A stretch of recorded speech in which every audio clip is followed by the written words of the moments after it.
Hello students, मैं अमित शर्मा दर्शन academy में आप सभी का स्वागत करता हूं।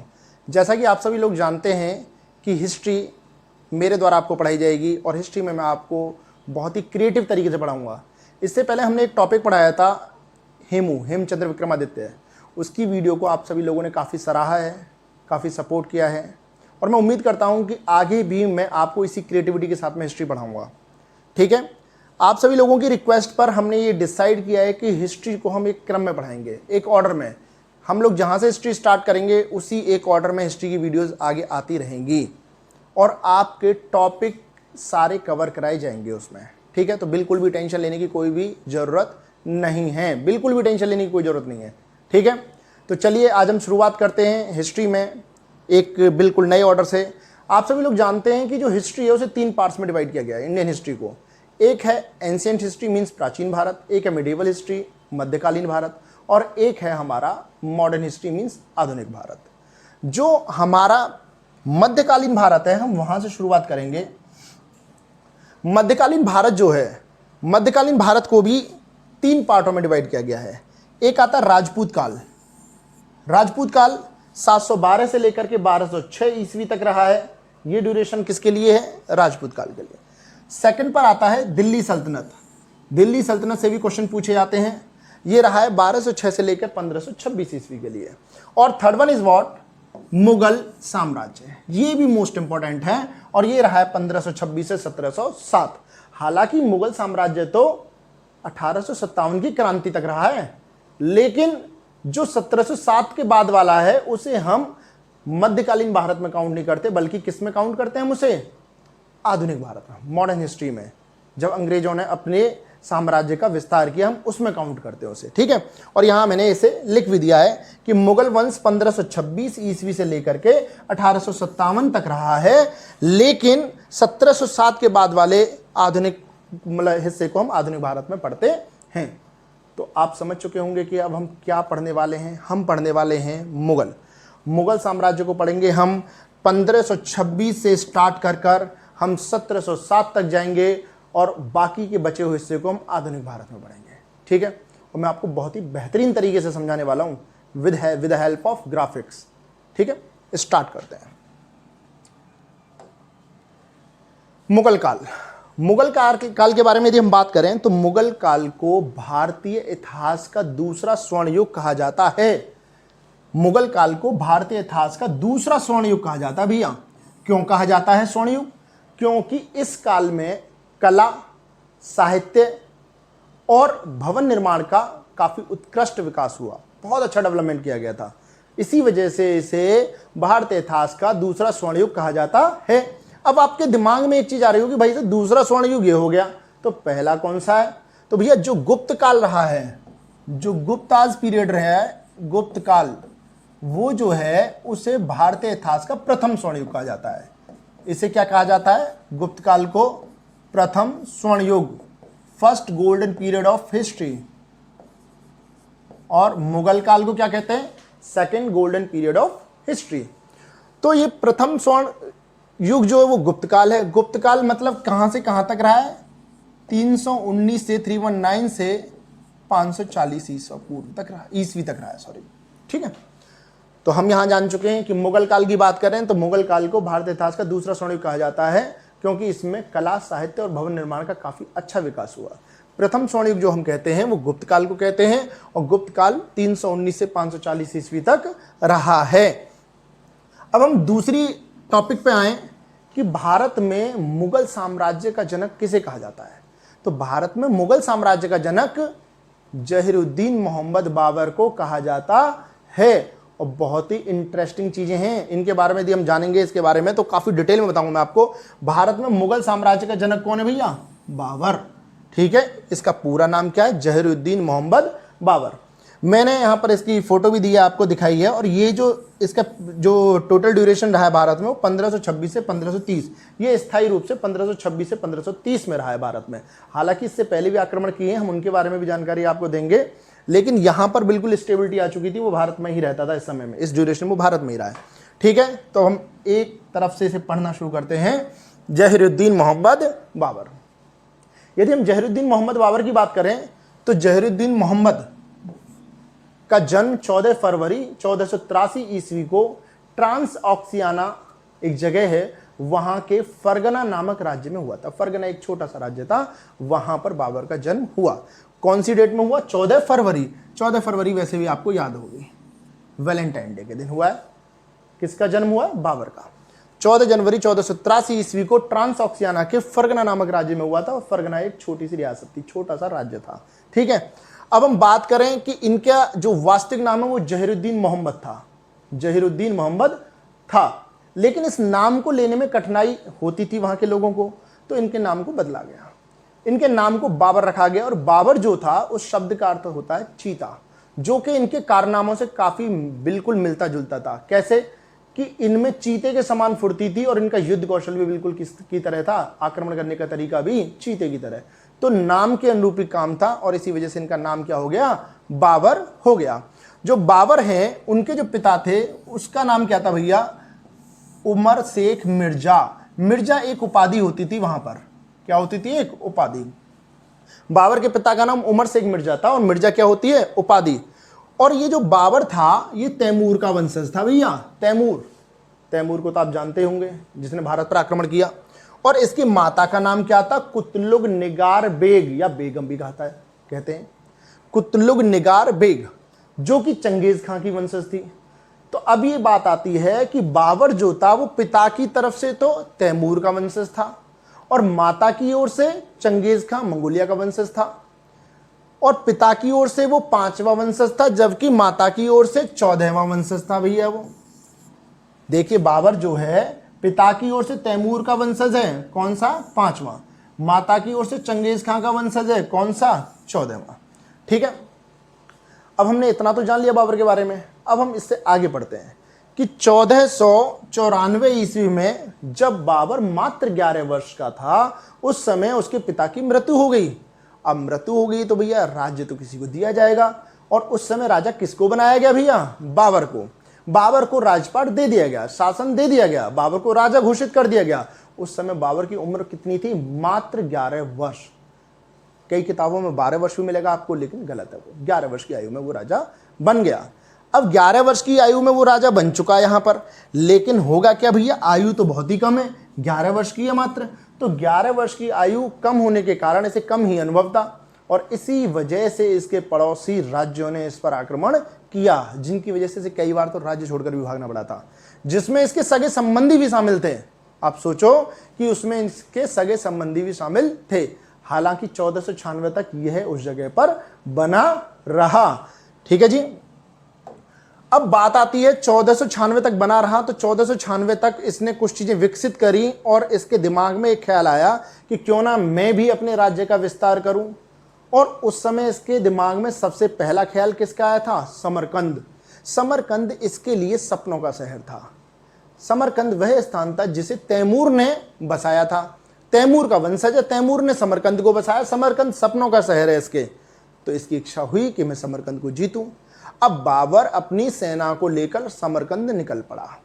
जब वो समरकंद पर पहुंचा है तो समरकंद के शासक से 5 से लगभग 6 महीने के आसपास इसका युद्ध चला।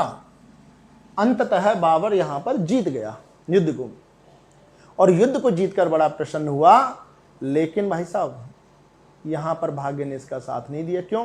क्योंकि एक तरफ तो जीत गया है, लेकिन एक और घटना घटित हो गई दूसरी ओर। क्या? कि फरगना में तो कोई नहीं है इस समय। तो एक इसका सैनिक था सरगना, जिसने फरगना पर अधिकार जमा लिया। अब बाबर समरकंद जीतकर बड़ा खुश है, वो वापस फरगना जा रहा है। फरगना जाकर देखा तो फरगना तो किसी और के हाथों में चला गया है। जब इसने उससे वार्तालाप किया तो उसने बाबर से बोला कि आपके पास सिर्फ 2 ही ऑप्शन है, 2 विकल्प हैं। पहला विकल्प तो ये कि युद्ध कर लो और मारे जाओ, दूसरा ये कि यहां से शांतिपूर्वक तरीके से पलायन कर लो। बाबर को पता था कि स्थिति नाजुक है भाई, यहां से निकलने में ही भलाई है। तो बाबर वहां से निकल पड़ा। बाबर जब वहां से निकला तो उसने अपने सैनिकों से बोला, चलो भाई चलते हैं, हमने तो समरकंद जीता, समरकंद में रहेंगे आराम से, कोई दिक्कत वाली बात नहीं है। लेकिन सैनिकों ने जाने से मना कर दिया, क्योंकि 5 से 6 महीने का जो युद्ध चला था उसके बाद सैनिक बहुत थक गए। उन्हें बोल दिया, हमारे ये बिल्कुल बस की बात नहीं है कि समरकंद से फरगना, फरगना से समरकंद, हम यही करते रहें। तो बाबर काफी निराश हुआ। लेकिन फिर भी कुछ सैनिक और उसके कुछ मित्र जो उसके काफी विश्वसनीय थे, वो बाबर के साथ फरगना से समरकंद की ओर निकल पड़े। जब वो समरकंद वहां पहुंचे तो एक और घटना घटित हो गई कि समरकंद पर वो शासक दोबारा से बैठ गया जाकर, जिसे बाबर ने भगाया। अब भैया वही वाली बात हो गई कि बाबर ना तो इधर का रहा ना उधर का रहा। समझ गए होंगे मैं क्या कहना चाहता हूं, बिल्कुल सही दिमाग में आ रहा है आपके, ना यहाँ का और ना ही वहां का, दोनों में से कहीं जगह का नहीं रहा। ना तो वो फरगना का ही रह पाया और ना ही समरकंद का रह पाया। बाबर अभी काफी निराश है, लेकिन बाबर ने अपनी उम्मीदें नहीं छोड़ी। बाबर ने कहा कोई बात नहीं, क्या करेंगे भैया, अपनी सेना पर काम करेंगे। और सेना पर काम करने के लिए उसने सेना को धीरे धीरे बढ़ाना शुरू किया और सेना के हर एक सैनिक को उसने युद्ध कौशल सिखाया, युद्ध की नीतियां सिखाई, युद्ध की कलाएं सिखाई, अपने जैसा ही निपुण बना लिया उन्हें।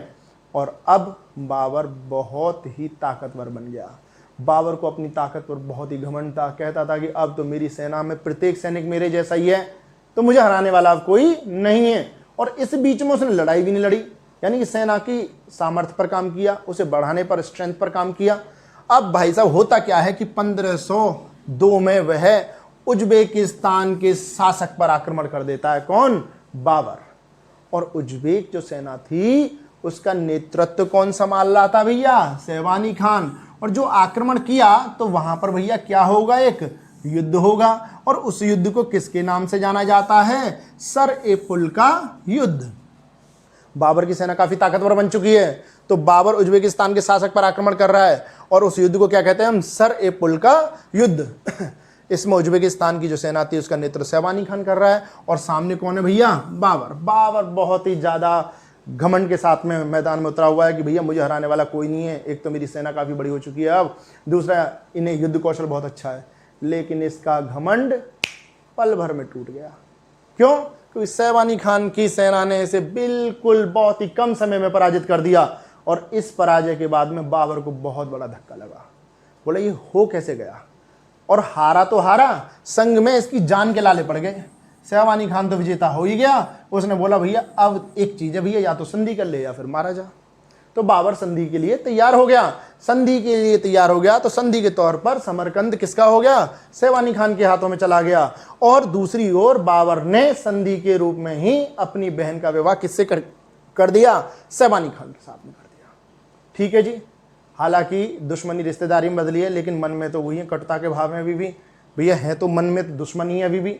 तो बाबर जो था उसकी बहन की शादी किससे हो गई? शेरवानी खान के साथ में हो गई। लेकिन बाबर उस वाली बात को भुला नहीं पा रहा था कि ये हो कैसे गया, मैं हार कैसे गया। जब उसने इस पूरी सारी चीज का विश्लेषण किया तो विश्लेषण करने पर एक बात सामने आई कि उसे हराने वाला शेरवानी खान नहीं था, बल्कि शेरवानी खान की नीति थी। और वो नीति को क्या कहते हैं? तुलगमा नीति। तुलगमा नीति का प्रयोग कर कर ही शेरवानी खान ने बाबर को पराजित कर दिया। भाई साहब बाबर पराजित हो चुका है, सोचो। अब उसने सोचा भाई साहब मेरी इतनी बड़ी सेना और मैं पराजित हो गया तुलगमा नीति से। ये तुलगमा नीति है क्या? फिर मैं इसे जीतना, मतलब इसे सीखना तो मेरी मजबूरी बन गई, इसे तो सीख के मानूंगा चाहे कुछ हो जाए। ये सेना को स्ट्रेंथ देना, इसे बड़ा करना, इसे युद्ध कौशल सिखाने का कोई फायदा नहीं हुआ। एक नीति, मात्र एक नीति ने मुझे पराजित कर दिया। इसका मतलब मेरे लिए विशेष रूप से अनिवार्य है कि मैं इस तुलगमा नीति को सीखूं। तो अब बाबर चल चुका है किसकी ओर? तुलगमा नीति को सीखने की ओर। जो तुलगमा युद्ध नीति है वो उज्बेकों की नीति है, उज्बेक युद्ध नीति है। ठीक है। अब मैं आपको यहां पर बिल्कुल अच्छे से सारी चीजें बताऊंगा कि तुलगमा नीति किस तरीके से प्रयोग होती है। ये शायद आपको किताबों में भी कम ही मिले, और अब मुझे पूरी उम्मीद है कि आपने इसे मतलब जान लिया, अच्छे से समझ लिया, तो आप क्वेश्चन आराम से लगा पाएंगे, क्योंकि रटने की जरूरत नहीं होनी चाहिए। आपके माइंड में क्रिएटिविटी होनी चाहिए कि हुआ क्या था एग्जैक्टली, होता क्या है। रट्टा मारते रहोगे, भूलते रहोगे। हिस्ट्री जो है वो लिंक करने की चीज है, सारी चीजों को लिंक करो आप। ठीक है।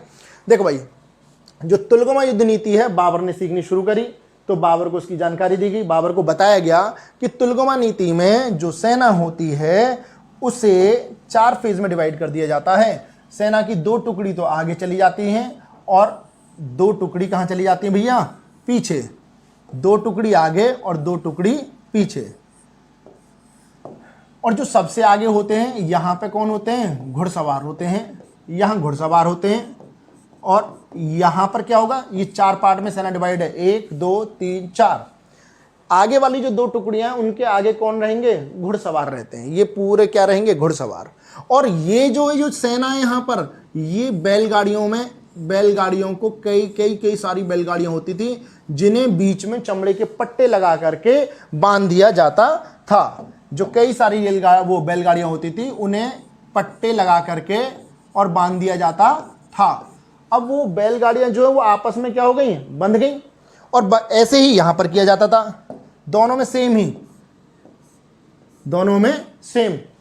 यहां पर बैलगाड़ियों को बांध दिया और यहां पर भी बैलगाड़ियों को बांध दिया बहुत सारे चमड़े के पट्टे से। आगे कौन है, घोड़े, समझते रहे ना।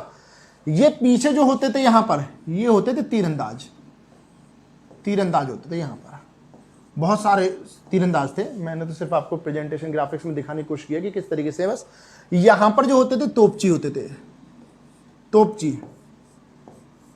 यहां पर नेतृत्व करने वाला व्यक्ति रहता था, ठीक है। अब इस युद्ध नीति में होता क्या था कि सबसे पहले सामने वाली सेना पर आक्रमण करना है। जब सामने वाली सेना पर आक्रमण करना है तो यहां से ये घुड़सवारों की जो पूरी की पूरी सेना थी, ये सामने आक्रमण करती थी। एक साथ टूट पड़ते थे बहुत तेजी से, सामने जो दुश्मन होता था उस पर एक साथ टूट पड़ते थे, ठीक है। और इसी प्रकार से यहां से टूट पड़ते थे सामने, इस तरीके से। अब क्या होगा कि ये एक इनविटेशन होता था सामने वाली सेना के लिए, उस जाकर ये खलबली मचा देते थे और खलबली मचाकर और वापस भाग आते थे। जब ये वापस आते थे यहां पर इस जगह पर, तो क्या हो जाएगा, यहां पर लड़ाई होगी काफी इनकी, और यहां से वो पार नहीं हो पाएंगे। ये सैनिक यहां पार नहीं हो पाते, क्यों? क्योंकि यहां पर सारे के सारे चमड़े के पट्टे से बंधी हुई लाइन रखी रहती थी, तो उन्हें पार करना इतना आसान नहीं था। तो यहां पे वो रुक गए और यहां से जो तीरंदाज होते थे, ये तीरंदाज यहां से तीर चलाते रहते थे भैया, और इन पे आक्रमण धावा बोलते रहते थे, और इस प्रकार से ही यहां पर होता था। और जब ये सेना हावी होती थी तो पीछे से किसका प्रयोग किया जाता था, तोपखाने का प्रयोग किया जाता था इन पर, इधर से ऐसे ही यहां पर। तो इस प्रकार से दुश्मन के खेमे में खलबली मच जाती थी। और जब यहां पर स्थिति बिगड़ती थी कि मान के चलो ये सैनिक बहुत ज्यादा हो गए और कैसे भी किसी भी तरीके से इन पर हावी हुए, तो यहां पर हावी हुए तो ये वाली टुकड़ी तुरंत इसके समर्थन में यहां पर पहुंचती थी, यहां पर ये पहुंचती थी। ऐसे ही यहां पर स्थिति यदि थोड़ी सी भी विपरीत होती थी तो ये टुकड़ियां यहां पर पहुंच जाती थी, इनको क्या करने के लिए, मदद देने के लिए। और इस प्रकार से दुश्मन का सामना किया जाता था। मुझे उम्मीद है कि तुलगमा युद्ध नीति आपको अब बिल्कुल अच्छे से समझ में आ गई होगी। कम शब्दों में फिर से एक बार बता देता हूं, सेना की 4 टुकड़ियां रहेंगी। 4 टुकड़ियों में जो आगे वाली टुकड़ी होगी उसके आगे घुड़सवारों की सेना रहेगी, जो पीछे हैं उनमें बैलगाड़ियों को और घोड़ा गाड़ियों को चमड़े के पट्टे से बांध दिया जाता है, उनके पीछे तीरंदाज रहते हैं, और यहाँ पर तोपची, और यहाँ पर नेतृत्व करने वाला व्यक्ति। और आक्रमण करने का तरीका मैंने आपको पूर्ण रूप से समझा दिया है। और इस नीति से ही बाबर की इतनी बड़ी सेना में खलबली मच गई थी, वो संभाल ही नहीं पाया अपने आप को, और अब उसने उसी युद्ध नीति को जान लिया। मुझे उम्मीद है कि आपको यहाँ तक की वीडियो बिल्कुल अच्छे से एक एक चीज़ें समझ में आई होंगी, बिल्कुल अच्छे से एक एक चीज़ आपने यहाँ पर अच्छे से समझ ली होगी, ठीक है। अब इससे आगे बढ़ते हैं। देखिए भाई, यहाँ पर हम बात करें यदि, तो अब क्या हुआ है, बाबर सीख चुका है तुलगमा नीति को। तो बाबर ने 1504 में काबुल और फिर कंधार को जीता, काबुल को जीता और फिर कंधार को जीता। काबुल को जीतने के बाद में उसने उसे अपनी राजधानी बना दिया। और 1507 ईस्वी में बाबर ने एक उपाधि धारण की थी, पादशाह या फिर बादशाह की उपाधि, ठीक है, ये आपको बुक्स में मिल जाएगी। अब बात यहां पर आती है कि भारत से वो कब कनेक्ट हो गया, भारत पर आक्रमण कैसे हो गया। तो बहुत से स्टूडेंट्स तो ऐसे हैं जिन्होंने मतलब डीप नहीं पढ़ा है, उन्हें यही लगता है कि पानीपत का युद्ध ही पहला युद्ध है। ऐसा नहीं है भाई। भेरागढ़ के किले पर आक्रमण जो हुआ था 1519 में, वह बाबर के द्वारा भारत पर किया जाने वाला प्रथम आक्रमण था, वो पहला आक्रमण था, ठीक है जी। अब बात करते हैं हम यहां पर कि भेरागढ़ के किले पर आक्रमण क्यों हुआ। तो जो भेरागढ़ के किले पर आक्रमण हुआ था वो यूसुफजाई जाति जो थी उसके विरोध में था। ये क्या है, ये कौन सी जाति है? एक्चुअली में क्या था कि भारत में एक जाति थी भेरागढ़ के किले के आसपास जो रहती थी, यूसुफजई जाति, वो क्या लोग क्या करते थे कि लूटपाट करते थे। उन लोगों ने कई जगह जगह जगह पर लूटपाट की, लेकिन वो ये भूल गए कि वो जहां पर फिलहाल लूटपाट कर रहे हैं, करते करते जहां पर पहुंच गए वह किसका राज्य है, बाबर का। और बाबर के यहां पर भी लूटपाट करके आ गए। बाबर के राज्य में जो लोग थे उन्होंने अपने शासक को, अपने बादशाह को इसकी जानकारी दी कि कुछ लोग हैं ऐसे ऐसे और वो लोग जो हैं लूटपाट करते हैं हमारे राज्य में आकर। बाबर ने इन लोगों के प्रति अपना कड़ा रुख जताया और कड़ा रुख की वजह से ही उसने 1519 में भेरागढ़ के किले पर आक्रमण किया और उसे जीत लिया। और यहीं पर इसने प्रथम बार तोप और गोला बारूद का उपयोग किया। मुझे उम्मीद है कि आप समझ चुके होंगे कि पहली बार आक्रमण क्यों हुआ था और किस वजह से हुआ था। ठीक है, इस समय भारत में दिल्ली सल्तनत, लोदी वंश का सुल्तान कौन था, इब्राहिम लोदी। भारत में दिल्ली में कौन शासन कर रहे थे, लोदी। और लोदी में कौन था, इब्राहिम लोदी। अब बाबर जो है 1519 से यदि हम बात करें 1526 के बीच में उसने भारत पर 5 बार आक्रमण किया है। कितनी बार किया है, 5 बार आक्रमण। अब यहां से बहुत ही इंटरेस्टिंग चीजें चलेंगी जो कनेक्ट होती चली जाएंगी एक दूसरे से। ठीक है, अब हम जानते हैं कि बाबर जो है काबुल वापस लौट गया। काबुल जब लौट गया तो जो दौलत खां था, जो कि कौन था, इब्राहिम लोदी का सूबेदार, उसने भेरागढ़ के किले को दोबारा कब्जे में ले लिया। अब भाई साहब, जब तुम किसी के अधिकार क्षेत्र में जाओगे तो उसके शत्रु कहलाओगे और वो उसका शत्रु बन गया। कौन शत्रु बन गया भैया, दौलत खां। क्योंकि जिस चीज को कौन जीत के गया था, बाबर, उसे अधिकार में किसने ले लिया है, दौलत खां ने अधिकार में ले लिया है। अब हम यहां पर बात करेंगे, मैं आपको बहुत ही विशेष रूप से इंटरेस्टिंग चीज बताऊंगा कि कैसे चीजें कनेक्ट हुई हैं, आप जान पाएंगे। देखिए भाई, स्टार्ट करते हैं। यहां पर जो बाबर है वो भारत में बीच बीच में आक्रमण कर रहा है, लूटपाट करके जाता है।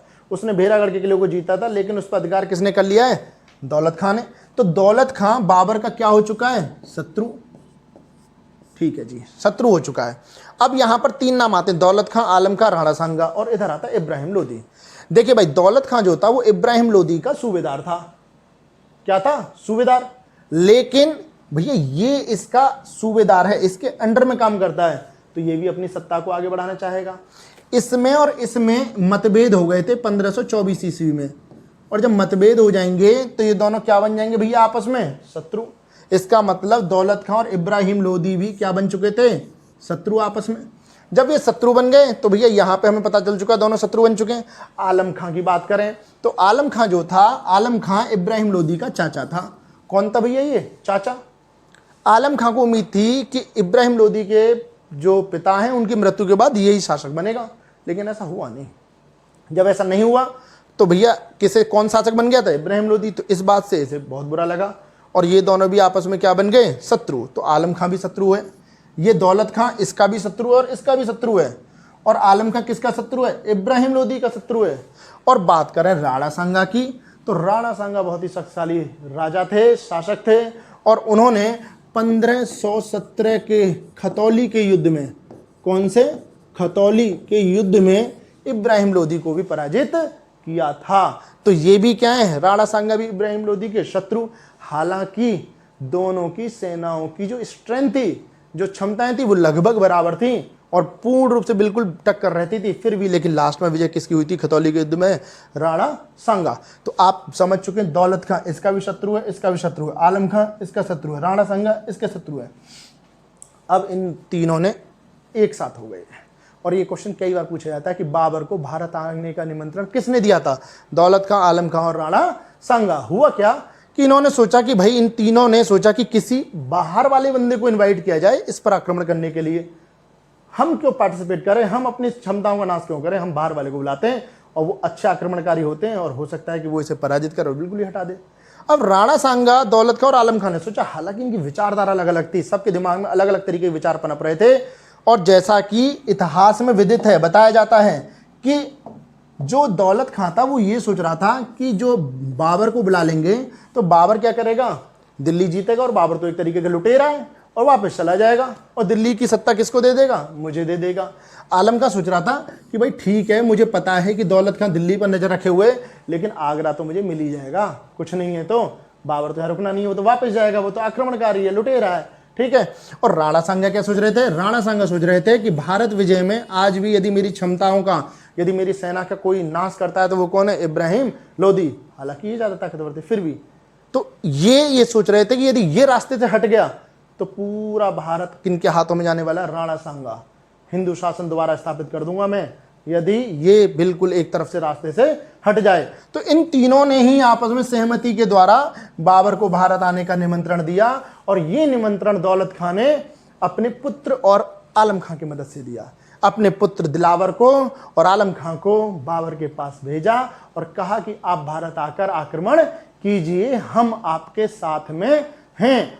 और बाबर इस बात से बेहद खुश हुआ। उसने कहा जब आप हमारे साथ हो, जिनमें से राणा सांगा एक है, राणा सांगा तो अकेले ही अपने दम पर हरा चुके हैं इब्राहिम लोदी को, तो कोई दिक्कत वाली बात ही नहीं है, मैं तो जीत रही हूं। वहां पे बाबर के दिमाग में ये वाली चीज थी, और बाबर ने इस बात के लिए तुरंत हामी भर दी।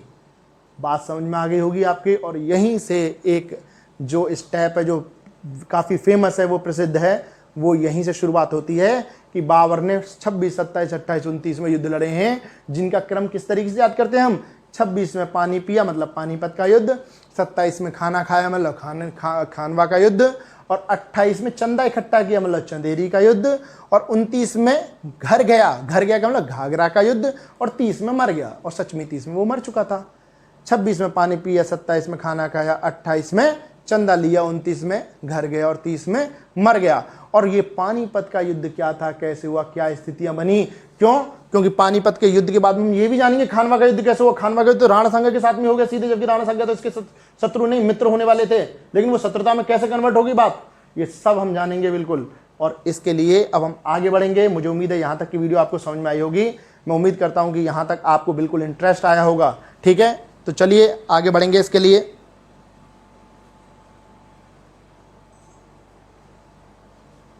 आगे देखते हैं। यहां तक तो आपको सारा कनेक्शन समझ में आ चुका है। अब क्या हालात हैं? अब हालात हो गए पानीपत का प्रथम युद्ध। अब उसके लिए भाई बाबर के पास में निमंत्रण गया था, बाबर ने वो निमंत्रण अपना स्वीकार कर लिया है, बाबर बिल्कुल तैयार है आक्रमण के लिए। अब यहां पर हम देखें तो बाबर पानीपत के मैदान में पहुंच गया, और दिए गए मतलब सुझाव के अकॉर्डिंग आलम खां, दौलत खां और राणा सांगा को आना था। तो उनमें से राणा जो दौलत खां थे और आलम खां, उन्होंने अपनी सेनाओं के द्वारा इसका समर्थन किया। बाबर काफ़ी खुश हुआ। अब बाबर को ये भी उम्मीद थी कि राणा सांगा भी कहीं ना कहीं से आएंगे भैया, क्योंकि उनके द्वारा वादा किया गया और बात भी सही थी, वो आते भी। ठीक है, यहाँ पर स्थिति ये हुई कि बाबर ने अपनी सेनाओं को बिल्कुल तुलगमा नीति के अनुरूप सेट कर लिया। अभी इब्राहिम लोदी नहीं आया मैदान में, बाबर पहले ही पहुंच चुका है वहां मैदान में। बाबर मैदान में पहुंचकर तुलगमा नीति के अकॉर्डिंग पूरा सुसज्जित कर लिया। आपको पता ही है तुलगमा नीति के अकॉर्डिंग मैंने आपको बताया था कि सेना की 4 टुकड़ियां होंगी, 1, 2, 3 और 4। आगे कौन होंगे? घुड़सवारों की बहुत बड़ी संख्या होगी। और यहाँ जो संख्या रहेगी, यहाँ जो बात है वो क्या है कि ये बैलगाड़ी और घोड़ा गाड़ी होंगी, जो कि चमड़े के पट्टों से बंधी हुई होंगी, और बहुत बड़ी संख्या में होंगी ये। और पीछे कौन होते हैं? तीरंदाज। यहाँ कौन होते हैं? तोपची। यहाँ कौन होता है? जो नेतृत्व कर रहा है। बाबर ने पूरी सजावट करी। अब मैदान अभी खाली है क्योंकि इब्राहिम लोदी नहीं पहुंचा। बाबर ने समय का सही उपयोग किया। बाबर ने कहा कि भैया अभी राणा सांगा तो आ नहीं रहा, जब तक नहीं आ रहा तो और भी चीज़ें सोची जाएं, क्या पता आए ना, और नहीं आया तो दिक्कत हो जाएगी। बहुत बड़ी सेना है उसकी, तो इब्राहिम लोदी की तो 5 लाख की सेना है, मेरी सेना तो उसके सामने कुछ भी नहीं है। तो यहां पर बाबर ने समय का उपयोग किया, और जो आगे का मैदान था जहां पर लड़ाई होनी थी, वहां पर उसने जगह जगह पर खाई खोद दी। खाई मतलब गड्ढे खोद दिए, और उन गड्ढों को खोद करके और उनके ऊपर झाड़ियां बिछा दी, टहनियां बिछा दी, जिससे वो गड्ढे दिखने बंद हो जाएं। अब क्या हुआ? यहाँ पर पूरा जाल बिछाए हुए खड़ा हुआ है कौन? बाबर। और बाबर यहाँ पर तुलगमा नीति का प्रयोग कर रहा है, यहाँ पर गड्ढे वगैरह उसने बिछा दिए हैं। सामने से कौन आ रहा है भैया? अब इब्राहिम लोदी। और यहाँ पर राणा सांगा पहुंचे नहीं, यहाँ बाबर अभी अकेला पड़ा हुआ है। हालांकि उसके मन में भय है कि इब्राहिम लोदी की इतनी बड़ी सेना का सामना कैसे करेगा, और किसी हद तक बात भी सही थी कि यदि हालात सही होते तो इसके सामने कुछ भी नहीं है। क्यों? क्योंकि बहुत बड़ी सेना थी इनकी। अब ये जो इब्राहिम लोदी थे, ये यहां पर पहुंचे, और इसकी पूरी विशाल जो सेना थी उसने यहां आक्रमण कर दिया, धावा बोल दिया भैया। ये आगे की तरफ बढ़ रहे हैं, बिल्कुल अनजाने इन बातों से कि सामने हालात कैसे हैं। और सामने हालात क्या थे? हालात तो गड्ढे के रूप में थे। ये जैसे ही आगे बढ़े इन गड्ढों में गिरना शुरू हो गए, इनका बिल्कुल संतुलन बिगड़ने लगा। हाथी थे वो गिर रहे हैं, घोड़े घुड़सवार गिर रहे हैं, सैनिक गिर रहे हैं, और इनकी सेना में खलबली सी मचने लग गई। और इसी समय इन्होंने अपनी युद्ध नीति का प्रयोग किया, और बिल्कुल तिलकमा नीति के अकॉर्डिंग इन्हें तो सब पता था कहाँ कहाँ गड्ढे हैं, कैसे हैं इन्हीं की, क्योंकि नीति के अनुरूप बनाए गए थे। और इन्होंने आक्रमण करना चालू कर दिया इधर से, और ये आक्रमण कर रहे हैं इधर से, ये वापस आ रहे हैं यहाँ से, तीरंदाज तीर चला रहे हैं यहाँ पे। और सबसे बड़ा जो कायाकल्प हुआ वो क्या हुआ भैया, कायाकल्प तो यहाँ पर जो बंदा बैठा था उसने और यहाँ वाले ने किया। उस्ताद अली ने, मुस्तफ़ा खान ने, बाबर के दो जो काफी प्रिय तोपची थे वो कौन थे, उस्ताद अली, इन्होंने ही पूरे युद्ध का रुख मोड़ दिया, और मुस्तफ़ा खान।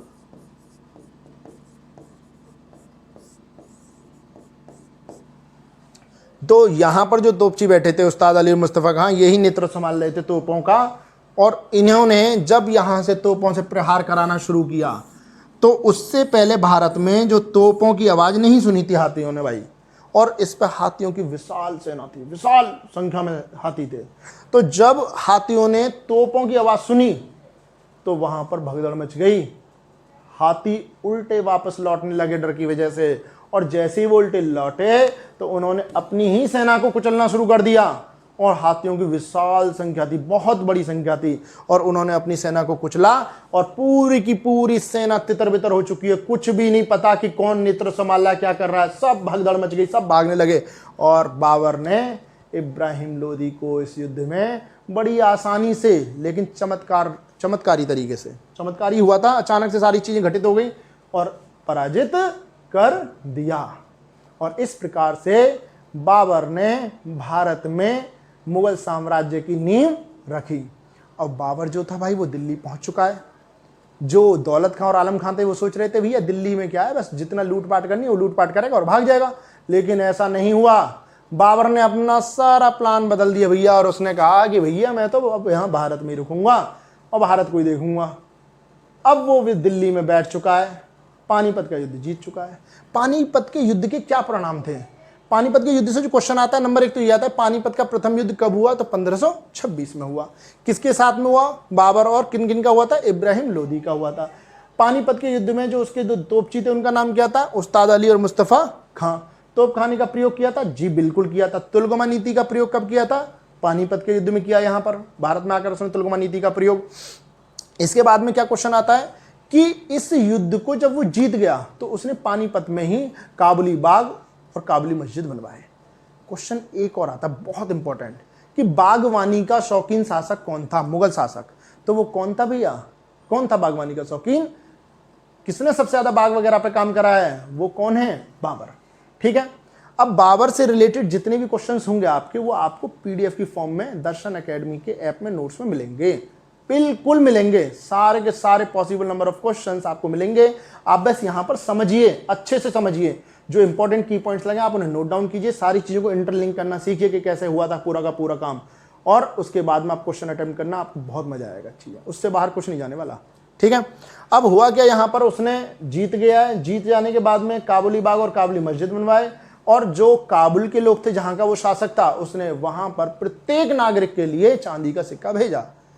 काबुल और कंधार, हालांकि ये क्वेश्चन यूपीएससी में पूछे गए कि काबुल में भेजे गए सिक्के को क्या कहा गया और कंधार में क्या। काबुल वाले को जो भेजा गया था उसे उसने शाहरुख कहा था, और कंधार में पहुंचाने वाले को क्या कहा था? बाबर का नाम दिया था। 2 सिक्के भेजे थे इनका, लेकिन वनडे एग्जाम में ज़्यादा यूज़ नहीं है, बिल्कुल ज़्यादा टॉप लेवल की चले जाएंगे, इसलिए मैंने यहाँ पर नोट डाउन ये नहीं किए। अब वो पानीपत का युद्ध जीत चुका है, लेकिन पानीपत के युद्ध को जीतने के बाद में उसके दिमाग में कुछ तो खलबली मची होगी, और वो खलबली क्या थी? राणा सांगा। उसने बोला कि भाई साहब बहुत बड़ा धोखा हो गया, मैं तो कुछ और ही रणनीति यूज कर रहा था कि राणा सांगा आएगा मेरी मदद करेगा, ऐसा होगा ऐसा होगा, और यहाँ तो खेल ही पलट गया। वो तो ठीक है, स्थिति संभल गई और मैं जीत गया। तो मैं अब अगला काम क्या करने वाला हूं कि राणा सांगा को सबक सिखाने वाला हूं, उसे सबक सिखाऊंगा बहुत अच्छे से।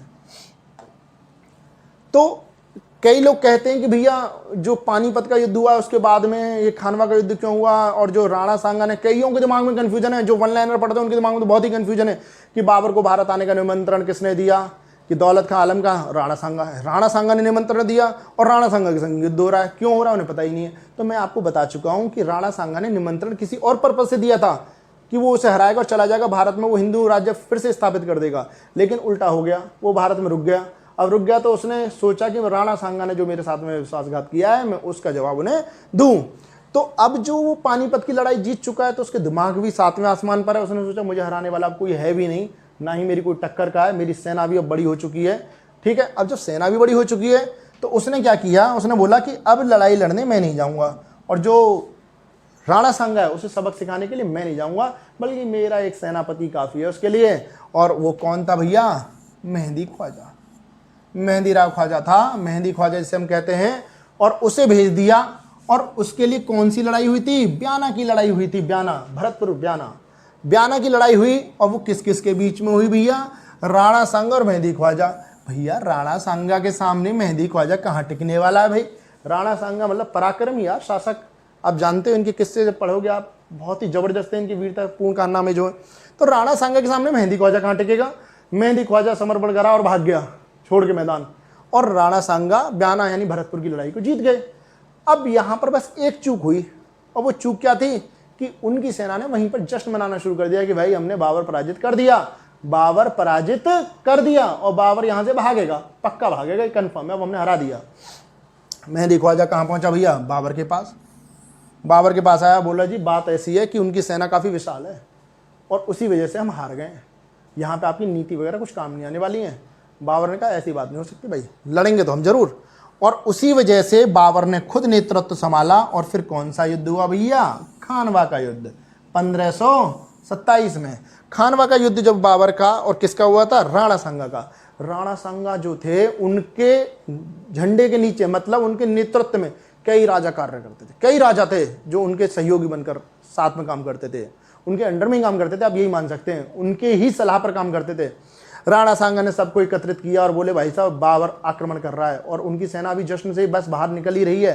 ठीक है, तो देखा जाए तो कई राजा शामिल हुए थे, लेकिन इसमें 3 नाम मुख्य आते हैं। राणा सांगा तो मेन थे ही थे, उसके साथ में मेंदिनी राय मान सकते हो, और एक महमूद लोधी। हालांकि बहुत लंबी लिस्ट है जिन राजाओं ने इनका सहयोग किया था। इनकी सेना काफ़ी विशाल हो गई, और ये सेना किसके सामने पहुंची है, बाबर की सेना के सामने पहुंची है। और कहां पर, खानवा पर, खानवा में पहुंच गई भाई सब सामने। बाबर के सैनिक बोले भैया हम अभी ब्याना की लड़ाई हारे हैं, अब तुम हमें दूसरी लड़ाई में झोंक रहे हो, हमारे बस की नहीं है ये लड़ना। तो बाबर ने यहां पर एक नारा दिया था, और इसी के ऊपर क्वेश्चन आता है, कौन सा, जिहाद का नारा। किसका नारा दिया था भाई, जिहाद का नारा। मतलब उसने बोला कि भैया जो अब लड़ाई है ना, वो लड़ाई मेरी और राणा सांगा की नहीं है, वो लड़ाई अब मुस्लिम धर्म के लिए है, ये लड़ाई मुस्लिम धर्म की है। जिहाद का नारा दिया उसने, और जब उसने जिहाद का नारा दिया, बेशक दे लिया ये जिहाद का नारा, लेकिन भाई सैनिक तो सैनिक है, थके हुए। उन्होंने बोला भाई ठीक है तुम जिहाद जिहाद चिल्ला रहे हो, मुस्लिम धर्म चिल्ला रहे हो कि तुम्हें बहुत नॉलेज, तुम बहुत मानते हो सारी चीज़ें, तुम्हें बहुत अच्छे से ज्ञान है मुस्लिम धर्म का, लेकिन तुम तो यार बहुत जो उच्च कोटि के शराबी उनमें आपका नाम आता है, आपके यहाँ पर तो शराब के पूरे पूरे ड्रम भरे हुए हैं, तो आप कहते हो कि सच्चा मुसलमान तो जबकि शराब नहीं पिएगा, आप तो शराब वगैरह सब पीते। तो ऐसा कहा जाता है कि बाबर ने उनकी बात को रखने के लिए, ये साबित करने के लिए अपने आप को सच्चा मुसलमान, पूरे के पूरे शराब के जितने भी टैंक थे सब थे वो वहीं उड़ेल दिए। तो कई जगह आपको किताबों में मिलेगा भी कि उसने सारे के सारे शराब के टैंकर उड़ेल दिए थे। क्यों उड़ेले थे, कि आज के बाद वो शराब को हाथ नहीं लगाएगा, वह एक सच्चा मुसलमान है। और ये जो लड़ाई है अब ये धर्म की लड़ाई है, और ये मुस्लिम धर्म की लड़ाई है, और आपको लड़ना पड़ेगा। और उसने इस प्रकार से अपनी सेना में नई जान फूंक दी। अब भैया कितनी भी जान फूंक दो, सामने वाली सेना भी तो बहुत स्ट्रांग है, और ये थोड़ी बहुत सेना नहीं है, बहुत ही विशाल सेना है, जिसे इसकी युद्ध नीति के बारे में भी पता चल चुका है, कैसा आक्रमण करता है, तो एक एक कदम संभल के रखने वाले। राणा सांगा के पूरे नेतृत्व में विशाल सेना थी, और इसका और बाबर का युद्ध हुआ, और राणा सांगा बिल्कुल बेहतरीन तरीके से आगे बढ़ते आ रहे हैं, इनकी सेना बिल्कुल आगे बढ़ते आ रही है, कई राजा इनके साथ में सहयोगी हैं, और किसी हद तक कन्फर्म है बाबर की हार। आप किताबों में भी पढ़ेंगे इस चीज़ को, ये मेंशन किया गया इतिहास में कि प्रारंभ में जानकारी प्राप्त होती है किसकी जीत की, राणा सांगा की जीत की जानकारी प्राप्त होती है हमें। लेकिन जैसा कि मैंने आपको हेमू में बताया था, हेमचंद्र विक्रमादित्य का किस्सा सेम यहां पर घटित हुआ कि एक तीर लगा राणा सांगा के और वह गिर पड़े। मरे नहीं, गिर पड़े, और जैसे ही वो गिरे उन्हें उठाकर उनके राज्य में ले जाया गया। जब उन्हें उनके राज्य में ले जाया गया तो जो इनकी सेना का नेतृत्व था वो किसने संभाला? इनका एक विश्वसनीय व्यक्ति था, अज्जा। अज्जा था, वो एक राजा था जो कई राजाओं थे उनमें से एक था और बहुत ही काबिल था। उसने नेतृत्व संभाला और अज्जा नेतृत्व संभाला। और राणा सांगा कहाँ है? अपने राज्य में पहुंचा दिए गए, महल में पहुंचा दिए गए। लेकिन अज्जा सामने कौन है? बाबर। बाबर का सामना करना तो भैया एक ही व्यक्ति के बस की बात थी, और वो कौन थे? राणा सांगा। राणा सांगा ही थे जो उसे वापस कर सकते थे वहां से। वो नहीं है मैदान में, और जब वो नहीं है मैदान में तो कौन संभाला? अज्जा। बाबर ने अज्जा को पराजित कर दिया। इस प्रकार से बाबर ने कौन सा युद्ध जीत लिया? खानवा का युद्ध जीत लिया। खानवा का युद्ध तो जीता ही जीता, यहां पर उसने एक उपाधि धारण करी थी, और ये क्वेश्चन आता है कि बाबर ने किस युद्ध के बाद में गाजी की उपाधि धारण करी? तो कौन सा युद्ध था भैया? खानवा का युद्ध। खानवा के युद्ध के बाद में ही बाबर ने गाजी की उपाधि धारण करी थी। अब बात करते राणा सांगा का क्या हुआ। राणा सांगा को हम राजपूतों में बिल्कुल डिटेल में बताएंगे आपको कैसे कैसे क्या क्या हुआ था, बट अभी थोड़ा शॉर्ट में बता देता हूँ कि राणा सांगा महल में ले जाएंगे जब उन्हें होश आया, जब तक युद्ध क्या हो चुका था? समाप्त। और वो इस बात से बहुत ही निराश हुए, उन्होंने अपने राज्य में जाने से मना कर दिया और बहुत ही ज़्यादा चिंतित थे। ऐसा भी कहा जाता है कि कुछ सरदार थे जिन्होंने मना किया था कि आप युद्ध में शामिल मत हो, इस युद्ध को मत करो, बिल्कुल मत करो, क्यों शत्रुता मोल ले रहे हो। और उन्हीं लोगों ने राणा सांगा को जहर देकर मार दिया। और 30 जनवरी, कब? 30 जनवरी को 1528 में राणा सांगा की मृत्यु हो गई। 30 जनवरी तो आपको याद होगा, मुझे उम्मीद है। 30 जनवरी को एक और व्यक्ति जिनके ऊपर शहीद दिवस मनाया जाता है, मतलब महात्मा गांधी। ठीक है, तो शहीद वहाँ 2 हैं। महात्मा गांधी भी ठीक है यार, अच्छा नाम है, बढ़िया नाम है, मानते हैं, सब लोग मानते हैं, अपनी अपनी विचारधारा अलग की। लेकिन वहाँ एक और नाम आता है बड़ा, और वो कौन है? राणा सांगा। राणा सांगा भी इसी दिन गए थे। ठीक है, तो शहीद दिवस के आपके लिए 2 कारण हो सकते हैं मनाने के, आप चाहेंगे तो। ठीक है, अब आप समझ चुके हैं कि राणा सांगा कैसे मरे, उसने जो ब्याना का युद्ध कैसे हुआ, उसके बाद में खानवा का युद्ध क्यों हुआ। अब हम आगे बढ़ते हैं। अब यहाँ पे आपको एक चीज़ है, बाबर की नज़रों में एक व्यक्ति और खटक गया। यहाँ पर 2 व्यक्ति खटक गए। आपको पता है कि पानीपत की लड़ाई हुई थी, तो वो इन्विटेशन पे हुई थी, निमंत्रण दिया गया था, आ गया वो। पानीपत की लड़ाई में संग नहीं दिया था किसने? किसने साथ नहीं दिया था भैया? राणा सांगा ने। तो राणा सांगा से उसने बदला लिया। राणा सांगा का साथ किसने दे दिया? मेदिनी राय ने और महमूद लोदी ने। तो भैया अब बाबर के निशाने पे कौन आ गया? आ जा भाई, मेदिनी राय, तुम्हें देखा जाएगा अब, क्योंकि तुम किसके साथ में शामिल थे? यहाँ राणा सांगा, और वो युद्ध जीत चुका है। तो जो अगला वाला युद्ध है वो कौन सा था? चंदेरी का युद्ध, 1528। जो चंदेरी का युद्ध है वो बाबर के बीच में और मेदिनी राय के बीच में हुआ। बाबर ने मेदिनी राय को पराजित कर दिया, आसानी से पराजित कर दिया इस युद्ध में बाबर ने मेदिनी राय को। और यह ही पहला युद्ध था जिसमें बाबर ने पहली बार जौहर देखा। जौहर का मतलब है एक बड़ी सी चिता बना दी जाती है, लकड़ियों को सजा के पूरा का पूरा, और उसमें कई सारी स्त्रियां एक साथ आत्मदाह कर लेती थी, सती हो जाती थीं, और उसी को क्या कहा जाता था? जौहर। तो ये पहला युद्ध था जिसमें बाबर ने इसे पराजित किया, और जब ये पराजित हो गया तो वहां की महिलाओं ने क्या किया था भैया? जौहर। तो पहला युद्ध था जिसमें बाबर ने क्या देखा था? जौहर देखा। अब भाई साहब देखो, क्या इब्राहिम लोदी जा चुका है, दूसरी तरफ राणा सांगा से भी बिल्कुल एक साइड कर दिया, तीसरा यदि बात करें मेदिनी राय भी। अब चौथे पे कौन आने वाला है भैया? महमूद लोदी। और कौन सा युद्ध हुआ था? घाघरा का युद्ध। और कब हुआ है? 1529 में। 1529 में एक और युद्ध हुआ, और वो था घाघरा का युद्ध। और ये इतिहास का पहला युद्ध है जो कि जल और थल दोनों में लड़ा गया। यह युद्ध जल और थल दोनों में लड़ा गया, मतलब जमीन पर भी और पानी में भी। यह युद्ध है पहला जिसमें कि नाव का भी प्रयोग किया गया। तो वह पहला युद्ध कौन सा है जिसमें जो जल और थल दोनों में लड़ा गया? मध्यकालीन भारत का वह पहला युद्ध जो जल और थल दोनों में लड़ा गया, वो कौन सा था भैया? घाघरा का युद्ध। वह पहला युद्ध जिसमें मध्यकालीन भारत का वह पहला युद्ध जिसमें कि नावों का प्रयोग किया गया, कौन सा था? घाघरा का युद्ध। इस युद्ध में बाबर ने महमूद लोदी को आसानी से पराजित कर दिया। मुझे उम्मीद है कि आपको चारों बिल्कुल अच्छे से समझ में आ गए होंगे युद्ध किस किस तरीके से हुए। अब बाबर जो है भारत में अपना साम्राज्य का विस्तार कर चुका था। ठीक है जी, शासन सही चल रहा है। फिर एक और घटना घटित हुई, और वो क्या थी? बाबर की मृत्यु। इसके बारे में 2 विचारधाराएं प्रस्तुत हैं। पहली विचारधारा क्या कहती है कि बाबर जो था, बाबर के बारे में अभी हम आगे और दिखाता हूं मैं आपको कि बाबर की मृत्यु 1530 में हुई है।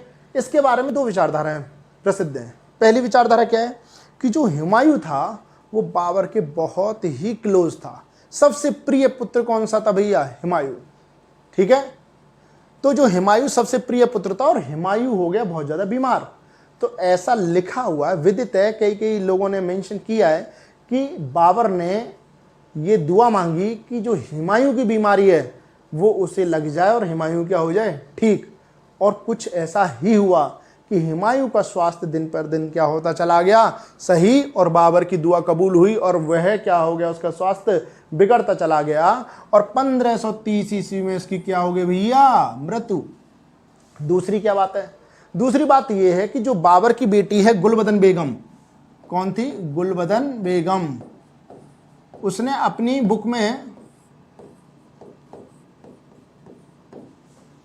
बुक में लिखा है कि जो बाबर है उसकी मृत्यु किसी ऐसी विचारधारा से नहीं हुई है बल्कि बाबर को जहर दिया गया। तो दोनों अलग अलग विचारधारा मैंने आपको दोनों बता दी हैं। पहली विचारधारा बता दी, हुमायूं वाला कारण बता दिया आपको। दूसरा क्या है? गुलबदन बेगम का जो कहना है, इन्होंने अपनी जो बुक में मेंशन किया है वो क्या कहा है कि बाबर की जो मृत्यु है उसका कारण क्या है? कि बाबर को जहर से देकर मारा गया है। ठीक है, तो यहां पर बाबर की क्या हो चुकी है? मृत्यु। बाबर को मृत्यु के बाद में कहां पर दफनाया गया भैया? आगरा के आराम बाग में, नूर अफगान बाग।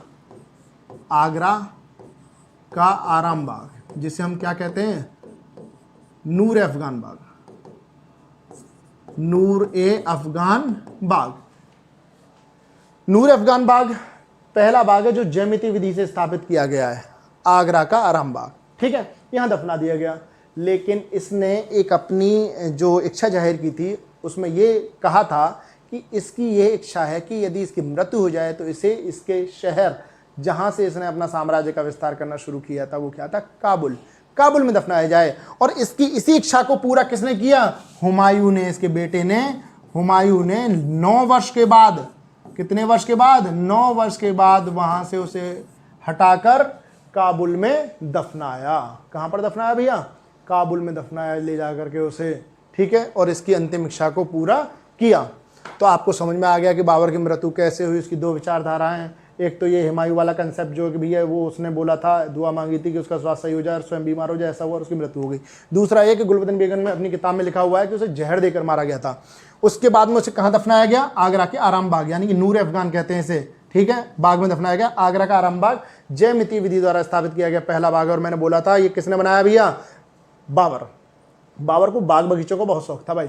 ठीक है, हुमायूं ने 9 वर्ष के बाद उसे वहां से हटाकर कहां दफनाया? काबुल में दफनाया। अब बात आती है बाबर की आत्मकथा की। बाबर ने अपनी एक आत्मकथा लिखी है, तुजुक अ बाबरी। तुजुक ए बाबरी। तुजुक ए बाबरी जो है बाबर ने कौन सी भाषा में लिखी है? तुर्क भाषा में। तुर्क भाषा में लिखी गई बुक है ये, और ये इसकी आत्मकथा है। आत्मकथा तुजुक ए बाबरी तुर्क भाषा में लिखी है भाई इसने अपनी। ठीक है, और दूसरा शासक कौन सा जिसने अपनी आत्मकथा लिखी है?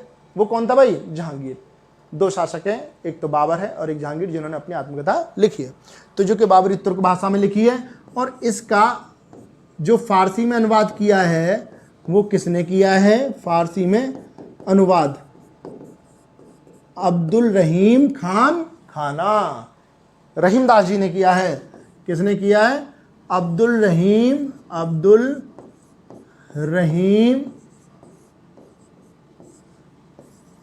खान ए खाना। और ये जो उन्होंने फारसी में अनुवाद किया है ये किसके समय में किया है भाई? तो ये फारसी में अनुवाद जो हुआ है ये किसके समय में हुआ है? अकबर के शासनकाल में। अकबर के, बिल्कुल इंपॉर्टेंट चीजें नोट डाउन करा रहा हूं। हालांकि आपको क्वेश्चन मिल जाएंगे पीडीएफ फॉर्म में दर्शन एकेडमी के ऐप में। ठीक है, उसमें नोट्स में जाएंगे तो आपको पीडीएफ फॉर्म में मिलेंगे इसके क्वेश्चन, बहुत अच्छे अच्छे बेहतरीन क्वेश्चन, उससे बाहर जाने के ना के बराबर चांस है। ठीक है, अकबर के शासनकाल में किया है। तो जो ये बाबर है इसने जो लिखी है अपनी आत्मकथा तुजुक ए बाबरी, इसमें इसने कुछ चीजें मेंशन की हैं, उनके ऊपर भी क्वेश्चन मिल जाते हैं। जैसे बाबर ने अपनी आत्मकथा में किस शासक को सबसे ज्यादा शक्तिशाली बताया? तो उसका नाम क्या था भैया? दक्षिण भारत के कृष्णदेव राय को बताया था कि भैया भारत का यदि शक्तिशाली शासक है तो वो कौन है? कृष्णदेव राय। बाबर ने अपनी आत्मकथा में किसके वीरतापूर्ण कारनामों का जिक्र किया है? तो वहां पर नाम क्या आता है भैया? राणा सांगा। आपको पता भी होगा ये कि इन्हीं का नाम लेने वाला था भैया वो, कि बेशक युद्ध में कोई जीते कोई हारे, लेकिन वीरता के तो जो कारनामे उनके वो गाए जाएंगे। अब आगे ये क्वेश्चन आता है, ये कृष्णदेव राय हो गए, राणा सांगा हो गए, कि ढोल और नगाड़ों का शौकीन शासक कौन था? तो वो कौन था भैया? बाबर था। क्वेश्चन ये भी पूछा जाता है कि सबसे कम उम्र में शासक बनने वाला मुगल कौन था? तो वो कौन था भैया? बाबर था। ये दो तरीके से पूछा जाता है। यदि क्वेश्चन पूछा जाए कि भारत में जन्मा वह मुगल जो कि सबसे कम उम्र में शासक बना, तो अकबर आएगा। और खाली बोल दिया जाए वह मुगल जो सबसे कम उम्र में शासक बना, तो भैया वह मुगल कौन है? वो तो भैया कौन है? बाबर है। 11 वर्ष की आयु में बना है। अकबर 13, जबकि किताबों में 12 और 14 है। बिल्कुल आप भ्रमित ना हो, 11 और 13 ही है। ठीक है। मुझे उम्मीद है कि आपको पूरा की पूरी सारे का सारा लॉजिक क्लियर हुआ होगा और आपको बाबर के बारे में पूरी जानकारी प्राप्त होगी। और इसी उम्मीद के साथ में हम यहाँ पर अपनी वीडियो खत्म करते हैं और आगे फिर आपके सामने आने वाला है हुमायूं, और हुमायूं की हम बिल्कुल एंड टू एंड जानकारी आपको उपलब्ध कराएंगे। और हाँ, मैं आपसे एक और चीज़ कहना चाहूँगा, स्पेशली दर्शन एकेडमी के ऐप पर जो वीडियो देख रहे हैं उन लोगों के लिए, कि आप ये मत सोचा कीजिए कि मैं आपके लिए 48 घंटे वीडियो दे रखी है, मैं चाहता तो आपको 30 दिन दे दूँ, 60 दिन दे दूँ, मेरे ऊपर है। मैं जानबूझकर 48 घंटे देता हूं। जब 48 घंटे होता है तो उससे आप लोगों के दिमाग में एक चीज रहती है, आप अलर्ट रहते हैं, सावधान रहते हैं कि भैया हमें करना ही करना है 48 घंटे में, नहीं तो वीडियो डिलीट हो जाएगी। हालांकि मैंने अभी डिलीट नहीं कराई है, कराऊंगा उन्हें। क्यों कराऊंगा? क्योंकि आपको ये आदत होनी चाहिए। मैं आपके लिए एक महीने के लिए छोड़ूंगा तो आप लापरवाह बनेंगे। लापरवाह का मतलब ये कि आप कहेंगे कर लेंगे, कल कर लेंगे, वीडियो कौन सा डिलीट हो रही है, कौन सा हट रही है वहां से। तो आपके बारे में ये फायदेमंद चीज, ये मेरे बारे में नहीं है। मैं तो छोड़ भी दूंगा वहां पर, यहाँ आपका लॉस है। आप उतने ही लापरवाह होते चले जाएंगे। और आप खुद से पूछ के देख लीजिए कि आपके दिमाग में कहीं ना कहीं किसी कोने में एक बात रहती है कि भैया पढ़ लो, वीडियो जल्दी से इनके क्वेश्चन बना लो, लिख लो, नोट डाउन कर लो, समझ लो, 2-2 बार 3-3 बार देख लो, क्योंकि ये वीडियो यहाँ से गायब हो जाएगी। तो आपको अलर्ट रखने के लिए मैंने 48 घंटे वाला कंसेप्ट बनाया है। इसमें मेरा बहुत बड़ा प्रॉफिट नहीं है, आप समझने की कोशिश करें और बिल्कुल बिल्कुल पॉइंट टू द पॉइंट पढ़ें, नंबर पक्का आएगा, पक्का आना है। पूरी टीम लगी हुई है आपके साथ में, पूरी टीम, दर्शन एकेडमी की पूरी टीम लगी हुई है। धीरज सर के आपने देखे होंगे कंसेप्ट कितने स्ट्रांग हैं। आपके साथ में सचिन सर हैं, भारती सर हैं, मैं भी आपके साथ में बना हुआ हूं, आपके साथ में दिनेश सर भी जुड़े हुए हैं। पूरी की पूरी टीम आपके साथ में बनी हुई है। बस आप क्या करते रहे, अच्छे से पढ़ते रहे। आपको जो डायरेक्शन दी जाए आप उससे भ्रमित ना हो, दाएं बाएं कुछ ना भागें। आपको कंफ्यूजन हो रहा कौन सी बुक करनी है, किस बुक से ले, किसको प्रीफर करें, आप सीधे कॉल करें और पूछे, जानकारी उपलब्ध कराएं। बिल्कुल भ्रमित ना हो, बिल्कुल। ठीक है। तो हम अगले टॉपिक में फिर से इतिहास में हाजिर होंगे, और किसके साथ में? हुमायूं के साथ में। जय हिंद और जय भारत।